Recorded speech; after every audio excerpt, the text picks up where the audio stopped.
My name is Sarah Connor. August 29, 1997.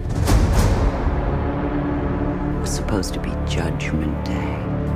Hey guys, welcome to another exciting episode on Movie Mart. I am Vivian Adeosi and it is T-Solid TV. Today we have a Hollywood and a Nollywood movie to talk about, and they are both exciting. They happen to be a sequel movies, and you are going to enjoy every bit of what we are going to be talking about today. Trust me, you don't want to miss out on this. I'll be going on this short break, and when I come back, we'll go straight into the business of the day. Never seen one like you before. Almost human. I am human. Okay guys, welcome back from that break. Before we went on the break, I told you we are going to be doing a Hollywood and a Nollywood movie talking about Terminator Dark Fate and Living in Bondage, Breaking Free. Terminator Dark Fate is about a young factory worker named Danny, and a liquid indestructible Terminator was sent from the future to kill Danny. Also sent from the future was Grace, a hybrid cyborg human sent to protect Danny. They got help from Sarah Connor and from Terminator T-800. You want to know how it ended, you want to know if Danny was safe, then you need to go see Terminator Dark Fate. It's kind of delivered in a way, yes, it's kind of delivered in a way. It is going to bring back the memory of why you fell in love with the Terminator franchise. They tried, they did what they know how to do best. This movie was directed by Tim Miller and it was written by James Cameron, the same man who wrote Deadpool.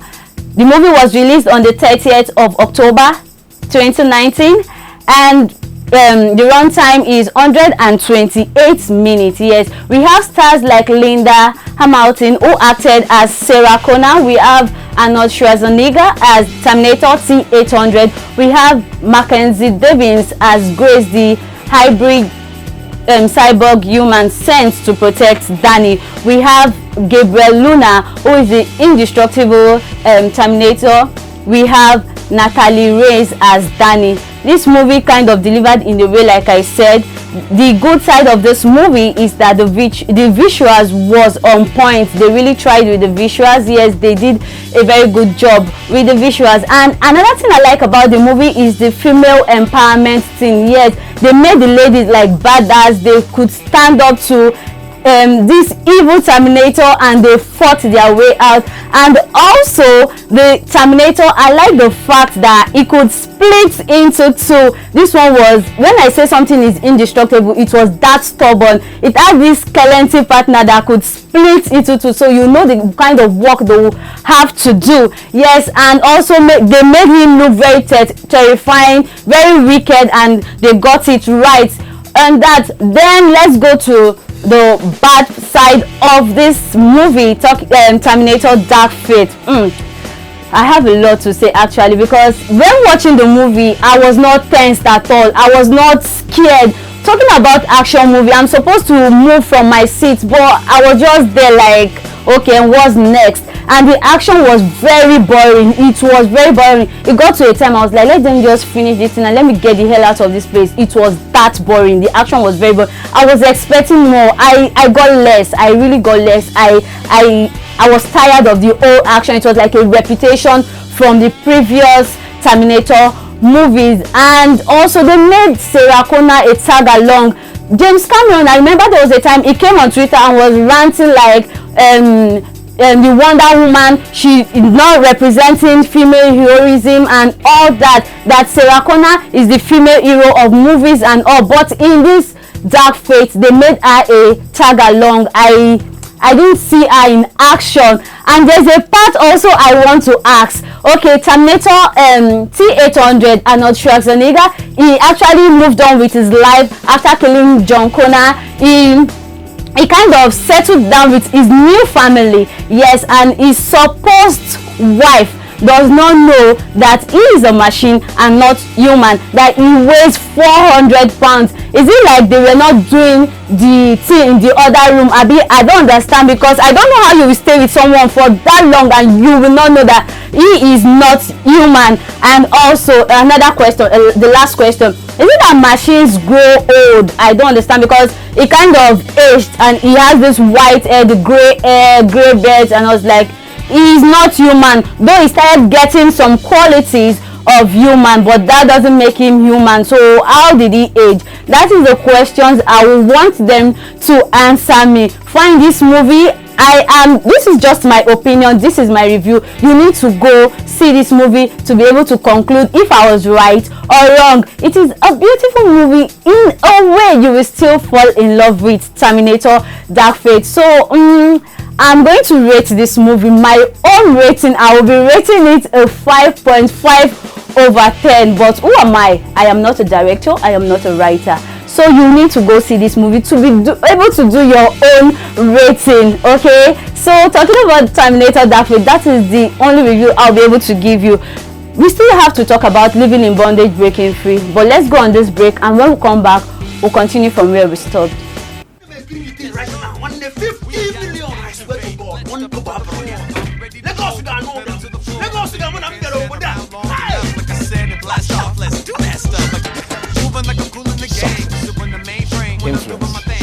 Guys, welcome back from that break. We are done with Terminator Dark Fate. On to the next movie, Living in Bondage, Breaking Free. Yes, this movie is like a sequel of 27 years ago. A lot of us didn't get to see the first part of the movie, which was in the year 1992. Then I remember back then, those were the days they were using this box TV, this 18 inches box TV. Yes, I remember then my mommy calls it Akoti Fedeco. So I don't know the meaning though. I don't know the meaning, but this movie, then we heard it was a classic cow movie. Like, it was dope, it was top notch, like movies of then. In the year 1992, the movie Living in Bondage, it was a movie that was done in Igbo language, but it was subtitled in English. Now the new Living in Bondage, Breaking Free is about Nnamdi Okeke, the son of Andy Okeke, in the first Living in Bondage, Breaking Free. So Nnamdi likes this luxurious life. He wants to live a lavish lifestyle, but his present income could not afford him the kind of life he wants to live. Yes, so but you know now, as a young guy, he likes good thing. He couldn't be patient. He met with a family friend, Chief Omego, of the first Living in Bondage. Yes, I will have to start referring back to it. But this movie, you are going to understand it absolutely without seeing the first Living in Bondage. You are going to understand every bit of this movie. So Nnamdi wanted the lavish lifestyle, the luxurious lifestyle. He wanted the luxurious cars, beautiful women, opulence and all, but his current income couldn't afford him the kind of lifestyle he wanted. He met with his family friend Chief Omego, who opened the doors to his dream life, but it came with a heavy price. You need to see this movie to know this price we are talking about. Was he able to meet up with the price? Could he pay the price? What ended his life? What ended the movie? You need to see this movie. I really enjoyed this movie because this movie you could relate to everything going on in the society today. This movie did not disappoint. This movie delivered with it all. I really enjoyed it from the beginning to the end of this movie. I was glued to the screen. This is how great the movie is. You need to see Living in Bondage, Breaking Free. This movie was directed by Ramsey Noah, and this is going to be his first directorial debut, and he killed it. He really tried. He killed it both in front of the camera and behind the camera. You know, it is not easy directing and acting, but wow, I'm so proud of Ramsey. Yes, he really did a very good job. This movie was released on the 8th of November 2019. Yes, beautiful movie. Seriously, I can see this movie over and over and over again. That is how much I fell in love with this movie. Before going to see this movie, I was already condemning it like it's a sequel of 27 years ago. Why are they bringing it back? We've seen a lot of occultic movie. I'm sure it will be a repetition of what we've been seeing before and all, but they disappointed me. Oh my god, I fell in love with the movie starting from the beginning. It was that scary. I was shouting blood of Jesus inside the cinemas, but it was a very, very beautiful movie. Starting with the guy that acted Nnamdi Okeke. I think he's a very new face in the Nollywood industry, but he didn't act like a new actor. He killed his part. Swanky JKA is his name. You need to go see that guy. That guy, he is going to make it in this Nollywood industry. I can see the future for him already. And also Munachi Abi, the former most beautiful girl in Nigeria who acted as Kelly. She killed her part, and she's not just beautiful, she was intelligent and smart in the movie. We have his cousin Tobe, Sean Farouk. He also did very well. We have the likes of Kanayo Okanayo. We have Kenneth Okonkwo. We have Ramsey Noah, who acted as Richard Williams, the occultic leader. That charisma was just too much. The guy killed it. I really enjoyed his part. He was evil. Evil was written over him from the beginning to the end. We have Nancy Isime in this movie. We have Bob Manuel, and we have a whole lot of A-star actors in this movie. Talking about, I have those few bad side of this movie that I noticed. Like, it is not really like a bad side though, but okay, it's like it got to a time that when we got to the middle of the movie, I got lost. Like, I couldn't lay my hand on what went wrong, but I knew something was missing. I couldn't lay my hand on it. That aside, then there was this part, the Andy Okeke. After a very long time, okay, according to him, he didn't know he has a son, and his son was all grown and all, and you came to his office, I'm your father. What happened? I'm your father. Your boss is a very wicked man. What do you want me to do? I should just accept you? No bonding, no father and son relationship. I was not understanding that part. I said, I need to, like, assuming I was there, I would have erased it and rewrite that part for them, but it was still beautiful. The evil language, the added vibe to this movie, it made it very beautiful. I enjoyed it. The music interpreted the mood. Ramsey Noah was charismatically evil and he acted perfectly.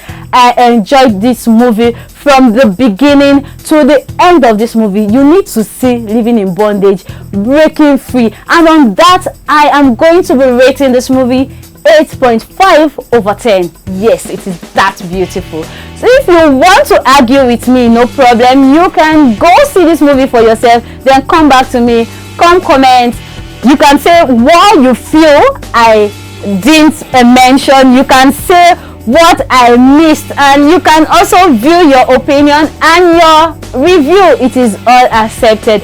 Thank you for joining me on Movie Maths today, because that is all I'll be taking today.